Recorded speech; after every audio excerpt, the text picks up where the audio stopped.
بسم اللہ الرحمن الرحیم۔ السلام علیکم۔ رسول اللہ صلی اللہ علیہ وسلم کا فرمان عبرت نشان ہے، جہنمیوں کی دو قسمیں ایسی ہیں جن کو میں نے اس زمانے میں نہیں دیکھا۔ نمبر 1، ایسے لوگ جن کے پاس گائے کی دمبوں جیسے کوڑے ہوں گے، ان سے وہ لوگوں کو مارتے ہوں گے۔ اور نمبر 2، وہ عورتیں جو لباس پہننے کے باوجود عاریہ ہوں گی، وہ راہ حق سے ہٹانے والی اور خود بھی راہ حق سے بھٹکی ہوئی ہوں گی۔ ان کے سر بختی اونٹوں کی کوہانوں کی طرح ایک جانب جھکے ہوئے ہوں گے۔ وہ نہ جنت میں داخل ہوں گی اور نہ ہی جنت کی خوشبو سونگھ سکیں گی، حالانکہ جنت کی خوشبو اتنی مسافت سے آتی ہے۔ حدیث کی وضاحت۔ اس حدیث پاک میں عورتوں کے لباس میں ملبوس ہونے سے مراد یہ ہے کہ وہ اللہ عز و جل کی نعمتوں سے لطف اندوز ہوں گی، جبکہ بے لباس ہونے سے مراد یہ ہے کہ وہ نعمتوں کا شکر ادا نہیں کریں گی، یا اس سے مراد یہ ہے کہ ظاہری طور پر تو لباس زیب تن کریں گی مگر حقیقتاً بے لباس ہوں گی۔ وہ اس طرح کہ وہ ایسا باریک لباس پہنیں گی جن سے ان کا بدن جھلکے گا۔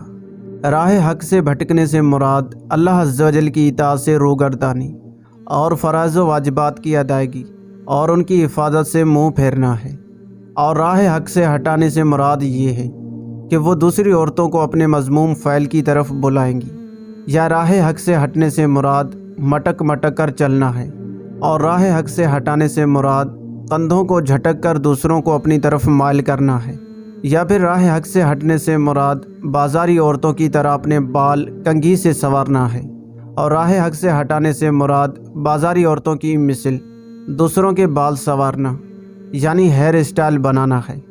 اور عورتوں کے سروں کا بختی اونٹوں کی کوہانوں کی طرح ہونے سے مراد یہ ہے کہ وہ اپنے سر پر کوئی کپڑا یا پٹی لپیٹ کر اسے بلند کر کے اترائیں گی۔ نبی کریم صلی اللہ علیہ وسلم نے ارشاد فرمایا، میری امت کے آخر میں کچھ لوگ ایسے ہوں گے کہ جو زینوں پر سوار ہوں گے۔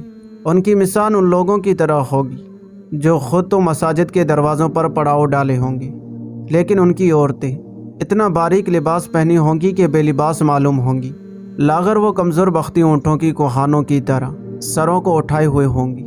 ان عورتوں پر تم بھی لعنت بھیجو، کیونکہ ان پر لعنت کی گئی ہے۔ اگر تمہارے بعد کوئی امت ہوتی تو تمہاری عورتیں اس امت کی اسی طرح خدمت کرتی جس طرح تم سے پہلی امتوں کی عورتوں نے تمہاری خدمت کی ہے۔ ام المومنین حضرت سیدتنا عائشہ صدیقہ رضی اللہ تعالیٰ عنہا سے مرسلاً مروی ہے کہ میری بہن حضرت سیدتنا اسماء رضی اللہ تعالیٰ عنہا رسول اللہ صلی اللہ علیہ وسلم کی خدمت اقدس میں باریک لباس پہن کر حاضر ہوئی تو رسول اللہ صلی اللہ علیہ وسلم نے ان سے چہرہ انور پھیر لیا اور ارشاد فرمایا، اے اسماء، عورت جب حیض یعنی ماہواری کی عمر کو پہنچ جائے تو اس کی ان دو چیزوں کے علاوہ کچھ نظر نہ آنا چاہیے۔ پھر آپ صلی اللہ علیہ وسلم نے اپنے چہرے اور ہتھیلیوں کی طرف اشارہ فرمایا۔ رسول اللہ صلی اللہ علیہ وسلم نے ارشاد فرمایا، میں نے جہنم میں جھانکا تو دیکھا جہنم والوں میں زیادہ جہنمی تعداد عورتوں کی ہے۔